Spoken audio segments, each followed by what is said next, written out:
Welcome to the Eating at a Meeting podcast. I'm your host, Tracy Stuckrath, dietary needs expert, certified meetings manager, certified food protection manager.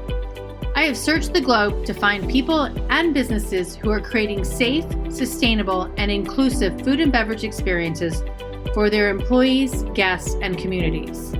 In each episode, you will find authentic conversations about how food and beverage impacts inclusion, sustainability, culture, community, health, and wellness. I know that sounds like a lot, but we're going to cover it all. Are you ready to feed engagement, nourish inclusion, and bolster your bottom line? If so, let's go. Hi, everybody, and welcome to another episode of Eating at a Meeting. I am your host, Tracy Stuckrath, and I am on location this week at the HERstory convention in Orlando. Today, I'm actually broadcasting live from Sarah Solomon Productions' new studio in Orlando, and I have to tell you, it is fantastic. You need to come check it out and use the space, rent the space to do your own different kind of broadcasting and studio production. But that is not why we're here today. We are here because it's another episode of Eating at a Meeting, special edition for Women's History Month. And I am very excited to bring to you this woman here. Lindsey Ofcacek is the co-founder and managing director of the Lee Initiative in Louisville, Kentucky. Hello, Lindsey. Hello. I'm so sorry. My door just opened and there's someone mowing the lawn. Oh, you're welcome. So I think I found you when I was looking through Fab on Instagram, looking for women that are doing really cool things in the food and beverage industry. So I just wanted to highlight what you're doing and let everybody else know what you're doing because I think it's fantastic. Oh, thank you so much. We are incredibly honored that we get to do this work. Well, so tell us what the Lee Initiative is. Yeah. So the Lee Initiative is a program or a foundation that I founded with Chef Edward Lee, which it doesn't actually stand for Chef Edward Lee. It stands for Let's Empower Employment. And we were founded during the wake of the Me Too movement, really hitting our industry very hard. That was November of 2017 when the media was shining a light on the experiences that women were having within the restaurant and hospitality industry. And it was painful. This is an industry that Chef and I are both raising our family in. And it was abhorrent. And there's nothing more to say about that except for we saw it hitting the industry and saw it in the media. And we had a lot of people reach out and say, like, what is your reaction?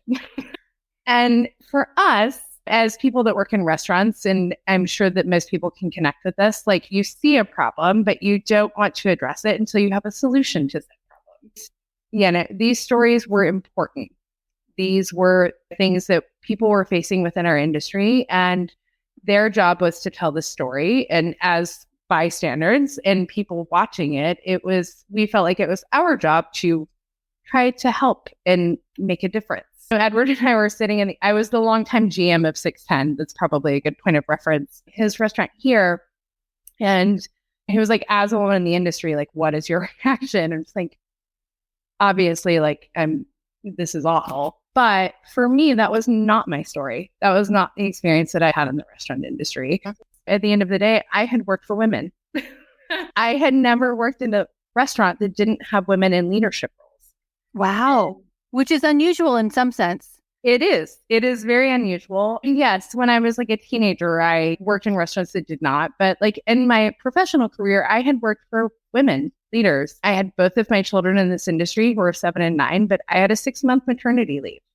I was accommodated in everything that I did. And I to this day still believe it's because I worked with women who knew exactly how hard it was going to be for me to do this and wanted to support me and really believed in women being able to work in this industry and still be parents and still have lives that they wanted. Yeah. And so we decided in November of 2017 to start the Lee Initiative, which was a mentorship program for women in culinary, where we pair young chefs with women mentors that have risen the ranks from line cook to chef to owner to, James Beard award-winning cookbook authors all across the board. And that was staging is the way that you move up in the restaurant industry. Staging works for like one group of people. You can afford to move to New York or LA and work for free. And so we founded this program, and that was our contribution. We became a 501c3 in January of 2018, and we announced our first class of mentees in March. Wow. So it was very fast-paced time. Yeah. And part of that is too, I had never launched a nonprofit before, but I was able to reach out to nonprofit leaders that were all women across the state of Kentucky and ask for help. And one thing that was very clear to me is if you ask women in leadership for help, they will typically say yes and make time for you. That's fantastic. And there are some situations where it's not necessarily that way too, because it is sometimes cat fights, right? Or and some I have not experienced that as much. I think that one thing that is interesting about the culinary community, especially women who are leaders in the culinary community, is we are small but mighty. And I lean to elders. I lean to women who had been in this industry for 30 years, and they had done this, and they wanted to support women that were up and coming within this industry because they did not have that. Right. That's important because from what we saw through Me Too, the things across the board, it's not fun. It's not pretty. And the fact that you're providing an outlet that is the opposite of what a lot of those women dealt with is fantastic. Thank you. And I am honestly never asked a woman to be a mentor in our program and had them say no, which just reaffirmed like the amount of support for women who are in this industry to always reach out and ask someone. They will typically say yes if they don't ask the next person. But something that is very special to me in the hospitality industry is how women who are leaders in this industry treat it exactly like they do a service. They are here to help and support and to provide care. And you are correct, not the case in a lot of industries, but I have found it to be so in hospitality. Yeah. Well, and as being in the hospitality industry from the event planner side, one of the assistants that I used to work with, she's like, you're everybody's mama. Because that is like, because you are taking care of, and hospitality is taking care of other people. Yeah. And I think that rings true with what you're doing. So I call mom a lot. Do you? I do. I am, to be fair, a lot of our mentees are like in their 20s and 30s. Some of them do have children, but a lot of them do not. They're like, Mom. So how many women have gone through the program, and can you talk about the programs that you have within the Lee Initiative? Yeah. So Women in Culinary and Spirits program was our founding program. We started with 5 women, all from the state of Kentucky. And to be perfectly frank, I told you we didn't know what we were doing. We became a nonprofit, but we were like, okay, someone gave us $7,000. We're going to start this program. And we were able to bring 5 women in. And the first year was incredible, but it was small. And we saw the impact that it was making. We were able to tell those stories. We were able to make the program larger. We are currently at 33 that have gone through the program. I know it's amazing. I can't believe it. And we're about to announce the next 7 women that will go through the program as well. 5 of them in hospitality, 2 of them on the spirit side. What we have learned is that we have to address both the front and back of the house. It's important to have women in leadership in both. Right.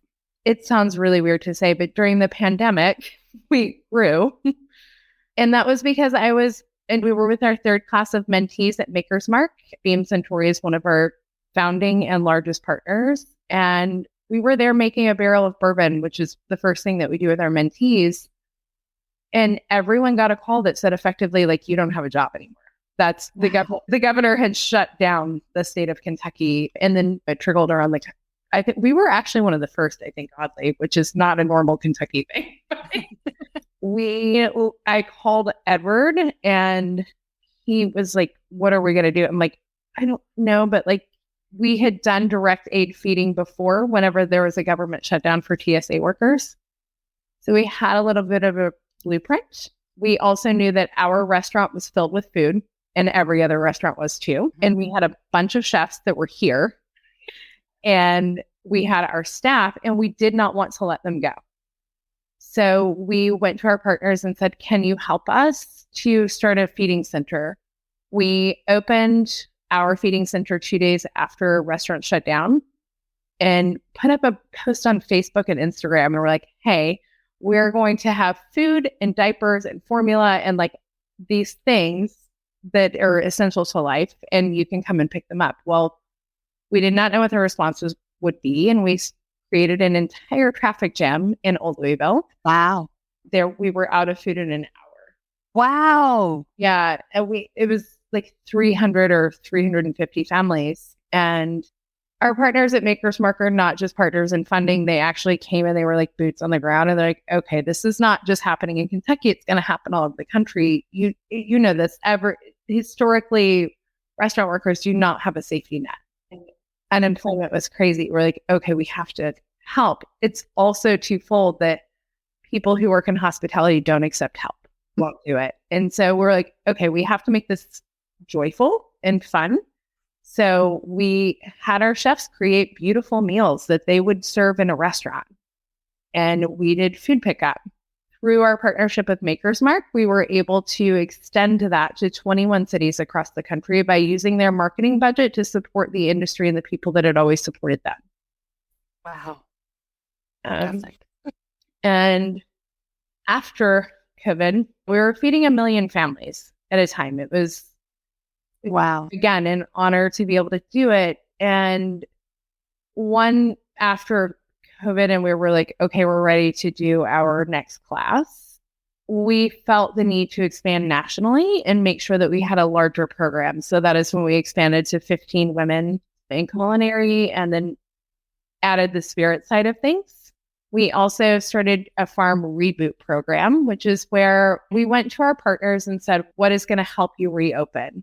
And a big problem for them is we've been hurting this entire time. We have always sourced locally. We have worked with these farms. They donated to our relief centers.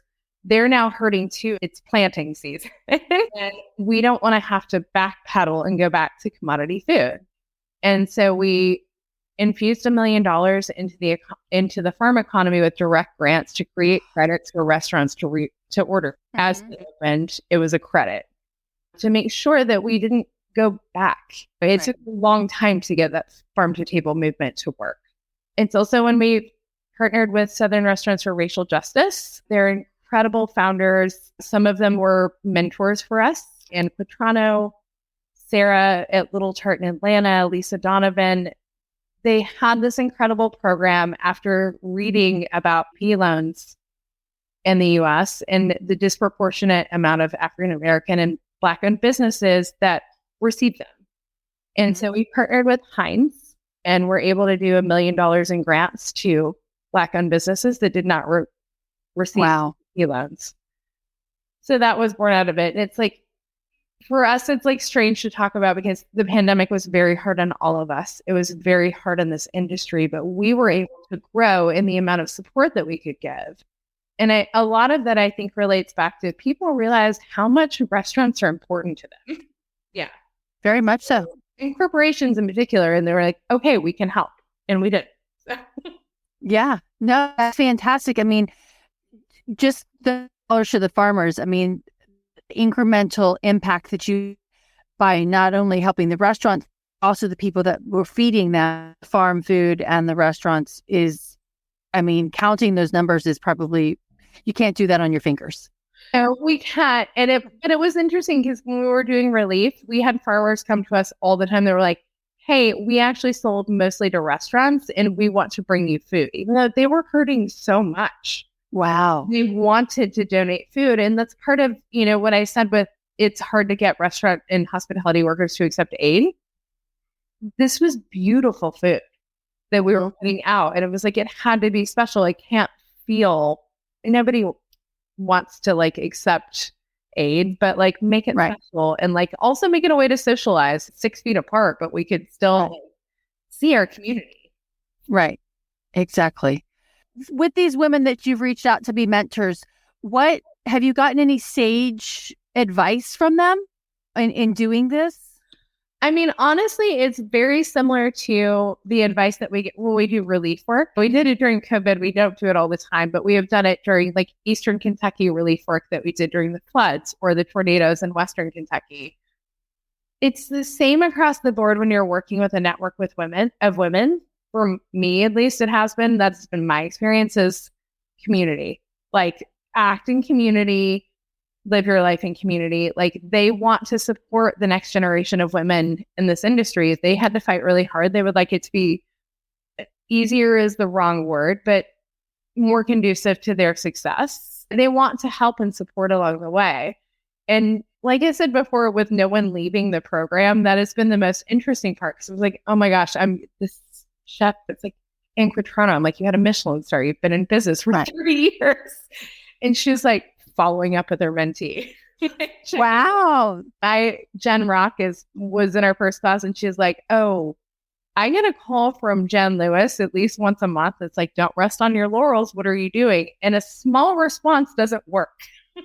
She would like an overview on what your plan of action is. And it's incredible. Wow. It's kind of like mean mom, but like, it's great. It's not mean. It's just like, I love you and I care about you enough to like really invest in your future. And I didn't expect that. Because everyone is busy, but the time and care that they put into these relationships is so beautiful.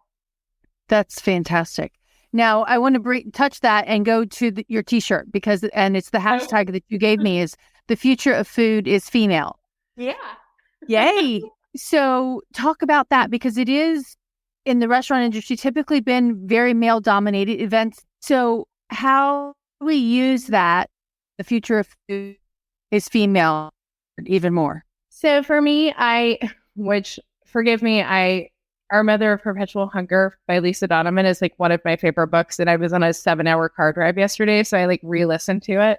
And she talks a lot about how every single male chef that you hear and read about their inspiration is like my mother, my sister, my grandmother, like really taught me how to cook. And that's their inspiration. For me, a lot of this work has been reframed yes, she is like very sage advice and she's incredible. And it's like, we need to reframe it. Like women in this industry are not just an inspiration. They can be at the forefront and they can be leaders. They have been all along.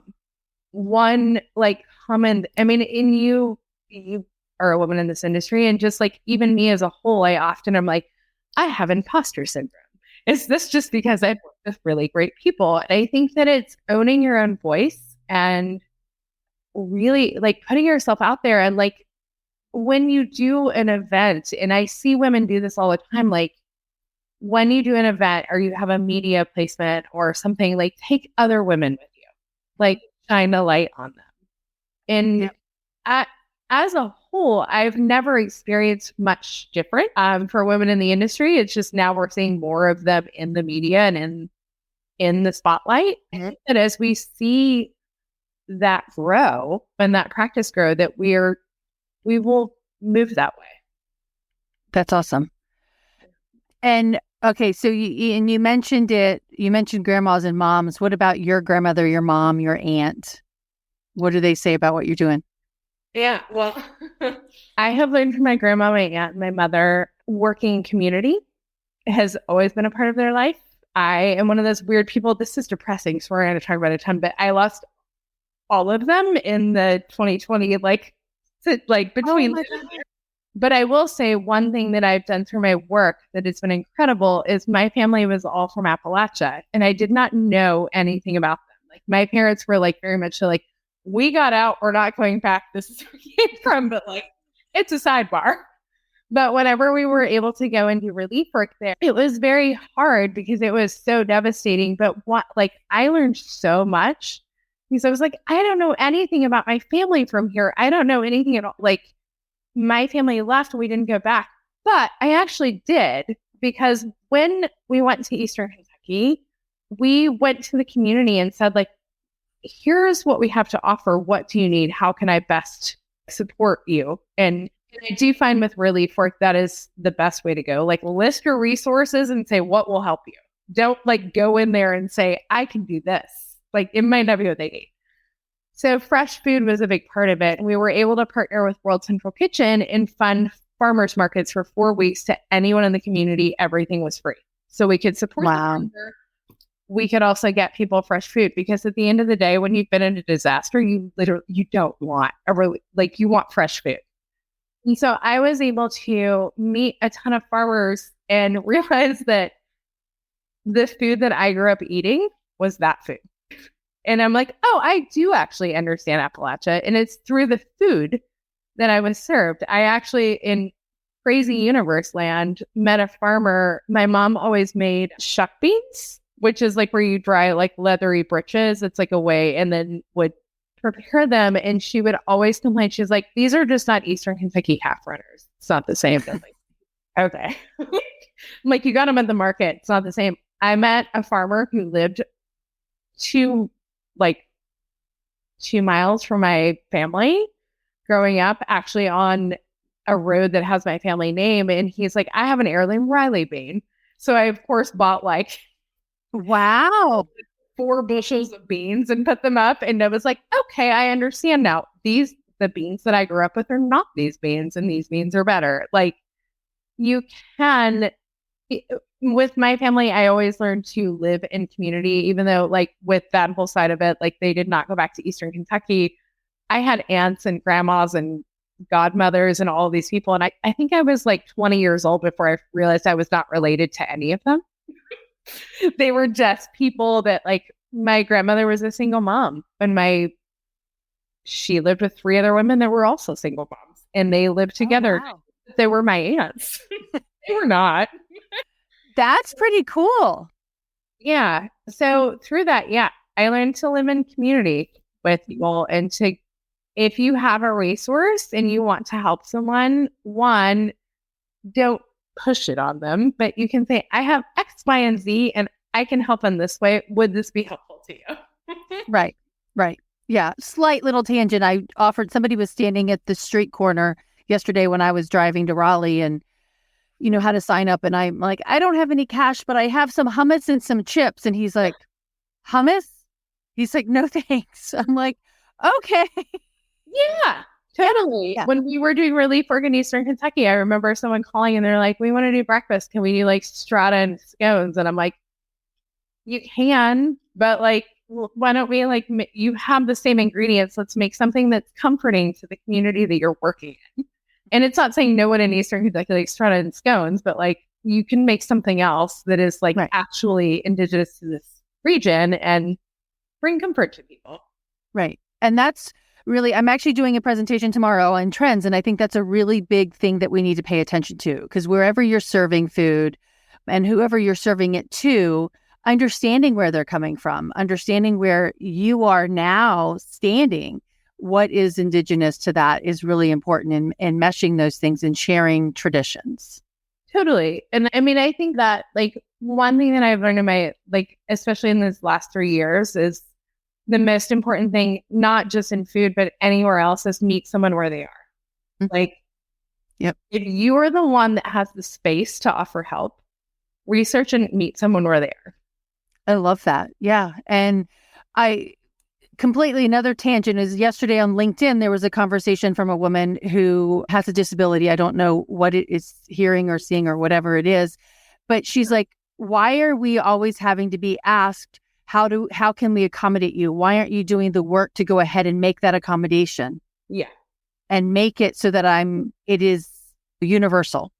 Yeah, no, I totally agree. And it's, for me, like with relief, like I say, like I go to the community and ask what I can do to help. But I will say, when you are dealing with someone in a stressful situation, I would highly recommend listing what you can do to help and saying, will any of these help you? And we experienced that during relief. I cannot believe the number of partners that reached out to help us. Like Audi car company. I was like, oh, wow. What is that? Like, we don't need Audis. Like, that's insane. But guess what? 2 weeks later, I realized we were moving tons of food from food banks and hotels and everyone that had closed to restaurants. And we all had tiny cars, or we didn't have cars. In New York, no one had a car. And it was like, how do we move this food? And I was like, oh, we can actually use these. And I now know that an Audi Q7 can fit 550 pounds of USDA food boxes in it. Wow. Which was incredible. Again, it's a thing I didn't know we needed, but I was like, oh, wait, there is a resource for this. And I think that like when you approach people looking at it that way, and yeah, you don't win all the time. And it is when, especially if it's a disability that exists just in the world, like, yeah, do the work ahead of time. Right. Exactly. Okay. So one of the questions I want to ask is your partner in the Lee initiative is Edward Lee. Yeah. So what can you address? I mean, can you address what he's learned from this? Yeah. I mean, honestly, like I said, when we started the Lee initiative, he came to me in the office and he's just like, Jesus, like, this is awful. Like, what is different? Like, why, like, what can I do to help? And again, it's that, like, what do you need? Kind of, he's like, I have not experienced this as a woman in the industry. Like, he's like, I have a minimal amount of experiences and Asian American, like dealing with this sort of thing, but like, how do we have the conversation? And he has been incredible. I mean, he has a daughter as well that he's raising in this industry. And he's like, I want to change things. He's like, but I also want to be a support person. I don't want to be the vehicle. And he is great about that. He truly looks at this project as like, how do I support it? Like, this is your project. You do it. Like, call me for questions. And he's great at business and he's great at running restaurants. And I am not a chef. I was a line cook for many years, but I moved to the front of the house. So he is truly a sounding board and a support person. And then if I have a partnership where I'm like, can the celebrity chef please go forward and like do this thing as an asset for someone to help us? And he's always there to do it, which is incredible. Yeah. He's incredibly supportive and there for it. And he believes in the mission wholeheartedly, but he kind of takes the back seat to it. And how can I support it? Right. Oh, and like you said, in line with what you have figured, right? This is what I've got. I help you. Yeah. Totally. Yeah. So how do you have any, I think you're going to answer the question with this, or you've already done that with Annie Cortrano, but your sheroes, any female heroes that you have?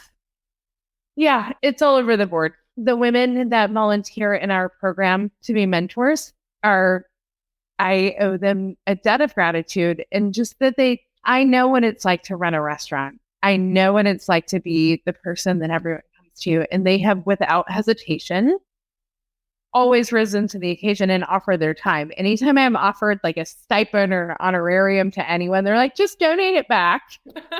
Because they really, and that's not necessary for people, but they really truly want to, they're like, when I leave this industry, if there is not a woman to succeed me, like I don't, they pay it forward all the time. Every chef mentor in our program, and they vary to women who have had restaurants for 30 years to women that are like 3 years into business, and they're all invaluable assets and their knowledge is brilliant. You talked about Fab. Randy Weinstein is definitely one of my heroes. I'm like, you dedicated your life to creating this beautiful space for people to really come and learn. And we were actually able to cut out our entire, like, I don't want to plan educational thing, like all that side of the business model. And I'm like, what? We can cut it out because Randy has done all of this work. We can just sponsor every mentee and mentor to go to this. Wow. We do. Every year we go to Fab with all of our mentees, and it's always one of their highlights. And just taking space to be with other women and to be not only share stories and knowledge, but just be in community with each other. Right. And is where we always focus, is community. And I think women have been at the core of that too, through the course of history too. So bringing, I've become obsessed with listening to MFK Fisher again. And I'm like, oh yeah, you're like, it's women living in community and really staying true to healing people through food. Yep, exactly. And as we sit down and we break bread with somebody, literally or figuratively, that's what draws everybody together. Yeah. What have you had any obstacles with this project or through? I mean, you haven't had the purpose of the Lee initiative. You actually haven't had any obstacles yourself, as you've said.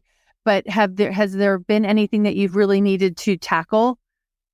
Yeah, and we're actually oddly doing that right now. So a lot of things that we've experienced is once women go through the program and they work with their mentor and they go back to their place of work, there's not like there is a way to get them into a leadership role, but like getting to ownership is a very different thing. It's then you're looking at a whole other side. It's not just the numbers, it's investors and pitching and all of these things. And so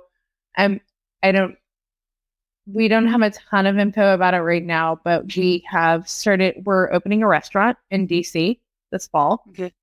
And it is a collective leadership model and a research restaurant to try out all of these theories it's twofold. It's women in leadership and collective leadership models going against the brigade system, but also it touches on it's environmentally sustainable. I just built out a restaurant with no gas lines. It's crazy. Oh, wow. But it's about sharing that information and knowledge. So all of it, partnering with universities and research students to collect all the data and create a roadmap. Because our biggest obstacle, I will say, is like going to restaurateurs and it's like the mentees here and they want to do this. And it's at the end of the day, independent restaurateurs are not wealthy people. It is hard to leverage your livelihood for something that is going to be more expensive when there is no roadmap. And in the US, we do not do research for independent restaurants. We do them for corporate chains. We do independent restaurant research out of Denmark, which is also awesome, but it doesn't translate a lot of the times. So that is our next phase, is like really touching on both sides of not just the people who work in a restaurant, but the restaurateur, and like, how do we help you support your staff? What is the real data? How do we have numbers that can show you how this can be sustainable and how we can make this work together? That's very cool. I do have my guest on Friday, Carla Ortiz, and I think this was after we were off the air, but she has a plant-based vegan restaurant in Puerto Rico. Oh, cool. And she has one stovetop with 4 burners, non-gas. She does 100 covers. So you need to talk to her. I know. I'm going to talk to her. Yeah. Even the equipment companies are like, we don't have a lot of data on how much power you need. So. Yeah. And she does it in Puerto Rico, which has up and down power. And yes. I will definitely reach out to her. Yeah. Will you be at Fab this year? I will not. I am planning my dad's reunion from Marine Corps Basic School that week. 58th reunion. Oh, yeah. Congrats. Yeah. That's awesome. Yeah. They graduated from Marine Corps Basic School and went to Vietnam. So, yeah. It's a big, important day. Yes, it is. Yes, it is. So did you want to do this when you grew up? When you were little? What did you want to be when you grew up? Oh my God, it's so funny. I actually wanted to work in international adoption, and I don't like, this is so ridiculous. I think it was like some PBS show, and I was now like as an adult, I'm like, wow, that was really a skewed view of what's happening in the world. But that is what I wanted to do. I studied history, and then I was like, I have worked in farming and distribution. I was a buyer for a like natural organic health food store. I always kept coming back to the restaurant industry, oftentimes to supplement my income as a server. And it's always been something in hospitality and touching on the food space. I did have a brief stint where I was like, I want to be a farmer. And I'm very lucky to have a partner that was like, wow, way to romanticize that. Go like leave your job and go work on a farm. And I did. I went and lived in a Mennonite community. Oh, wow. It was supposed to be like 6 months. It lasted like 2. And I was like, okay. I've been in and out of hospitality. I actually, like I said, my mother and my grandmother both worked in hospitality too, in like various parts of their life. My first restaurant gig, I remember my mom like working a busy season at like a farm to table, like winery kind of thing that celebrated fall. And she would not allow, like, she didn't do childcare for us. So we always had to be with her. So I was like in a closet rolling silverware the whole time she was at work. So, wow. Yeah. That is one very core piece of hospitality was rolling silverware. Yeah. Oh, yeah. I mean, rolling silver. I can do that still very quickly. She was also worked in a funeral home, so I also painted people's toenails after they passed. So there's a whole like. You're very good at fine night painting then. Yes. Yes. But yeah, no, I didn't, but I've always loved food. It's always been incredibly important to me. And like I said, the vast amount of things that I know about my past and my family's lineage and history is I've discovered it through food, because all of the food that I grew up eating, I didn't realize had a very personal place in where I came from. Well, and I have to say that's because my mom was an Army brat. So the daughter, and so she lived in Korea and Turkey and Oklahoma and a variety of things. And then she married a Marine. So I moved everywhere. And I really I can't say like you do that, hey, this is the food from where my family came from. I don't have that connection. I remember like Kraft macaroni and cheese and cottage cheese on iceberg lettuce with paprika and pineapple, but not that food history from back. I guess that's a lie, because my dad grew up in Baltimore. And so I do have recollections of my dad's mom in the kitchen and where her candy cabinet was, but making fresh succotash and steaming crabs. Yeah. So I do have that Maryland, but not from my mom's side, I guess. Yeah. Yeah. It is something very personal. And when you you're realizing that you have that for your mom. Like I remember being in Eastern Kentucky and think, oh my God, this is why this is so personal to me. Right. And again, I did not know my family there, but I knew them through food. And it was an amazing realization. And I think that food is, as cheesy as it sounds, like it ties everyone together. Everyone eats. There is a very personal and comforting thing around food. So yes, if there's ever a crisis too, like just send someone food, like feed them. Everybody eats. So. Yep. Yeah, exactly. So based on the work that you're doing, what do you look forward to in the industry going forward? Yeah. So with this restaurant project that we're doing, I do want to see more shared knowledge. And it's not anyone's fault that hasn't happened. It's like, it's independent restaurateurs. They're fiercely independent. But finding a vehicle where we can all share knowledge to improve the industry, because I love One Fair Wage. I love IRC. I love all of these organizations. And they're collecting data and they're asking for change. But I think the more that we can share data and information that translates to each individual family or restaurant, like that is how we see actual change. And I was talking to a friend today who works in the food industry as well, and she's near and dear to my heart, but she always has this saying that she learned from her mentor, and she's like, don't bring me a crocodile without someone to feed it. Or something to feed it. And I'm like, that is true. Like share a solution with the problem, or like a roadmap or something, because the person who is in the trenches with this restaurant that's come off a pandemic, like they need a roadmap. They're exhausted, but they've also they're not wealthy. You're leveraging your family's livelihood to do this because you care about it and love it. It's not that you don't want to do it. It's that you need a map. Right. Yeah. Because you're in there too. It's hard to get out of that. Right. Yeah. And follow that yellow brick road or whatever it is that to get to Emerald's, whatever that place is called, in Wizard. Yeah. Emerald City or whatever. Yes. I get that. Yeah. No, I like that. But yeah, for me, it's just that it's not the small independent restaurateur's responsibility to like tell everybody how to do everything. Like there needs to be some mechanism that like shares this. Right. Yeah, exactly. Okay. So what does sustainable and inclusive food and beverage feel like to you? I mean, it's twofold. Like, so for me, inclusivity and sustainable food when feeding someone, let's just go in general.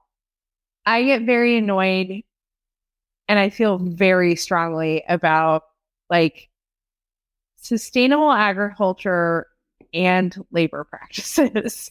I don't care if you as a restaurant like use an entire duck down to like the bill. And the whole thing, if you're using free labor and you're not paying sustainable wages, it is two sides. Sustainable agriculture also includes the people that get it to the table. And that is everything from the person that harvests it, to the person that plants it, to the person who serves it and creates it. It's a whole ecosystem to me. So that is sustainable food, not only is sustainable for the planet, the animal, the life, but also the person who serves it and gets it to the table. Yep. And I think that we have to look at things as an entire ecosystem, because it is. Yeah. It's that whole food chain. Yeah. And it's not the food chain we learned in school. Yeah. It's the food chain of the people too. Yeah. And I mean, we've all seen recently in media, it's that there are sustainable restaurants that have come to light that their staff wasn't paid or these things. It's you have to look at it from both sides. No one in that situation is a bad person, but it's fine that you're doing it that way. I do think that there are situations where people volunteer to work and learn, but you can't call that sustainable because it isn't. Right. So it has to be sustainable on both sides. Yeah, exactly. Okay, so final question. How do you want to be remembered in history? Gosh, every time Edward and I look at some crazy thing that we're going to do, our motivation is I would like to leave this industry better than I found it.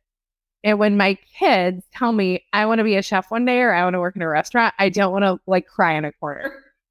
For me, it's literally just leaving this industry better than I found it. I've been in it for over 20 years and there are really great things about it, but that's it.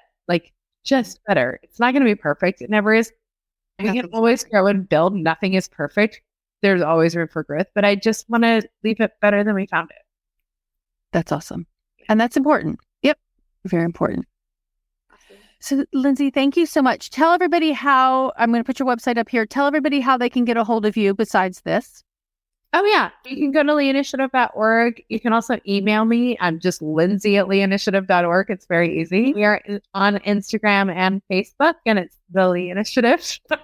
Easy. Yeah. Not easy. No one can spell the word initiative, including, I was so funny because when I'm typing my own email, I'm initiative and restaurant are two words that I have to spell out loud. I'm what have I done to myself?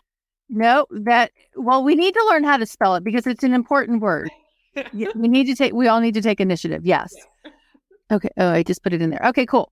So everybody, Lindsay, thank you so much for what you are doing. I think it's so valuable. And if anybody listening knows any woman that wants to get more information and get into the industry, please reach out to Lindsay and the Lee Initiative, so that they can actually help them get mentored by some strong women. Yeah. And I do want to say thanks to StreamYard, and to Solomon Productions. StreamYard is the platform that I use and means I can take it anywhere I go and stream with my guest. And then to Solomon Productions, which is whose studio I am in right now. So yay. And women helping women. So until next time, everybody, which will be on Wednesday. And I look forward to seeing you then. Stay safe and eat well. Thanks. Thank you. Thanks for listening to the Eating at a Meeting podcast, where every meal matters. I'm Tracy Stuckrath, your food and beverage inclusion expert. Call me and let's get started right now on creating safe and inclusive food and beverage experiences for your customers, your employees, and your communities. Share the podcast with your friends and colleagues at our Eating at a Meeting Facebook page and on all podcast platforms. To learn more about me and receive valuable information, go to tracystuckrath.com. And if you'd like more information on how to feed engagement, nourish inclusion, and bolster your bottom line, then visit eatingatameeting.com.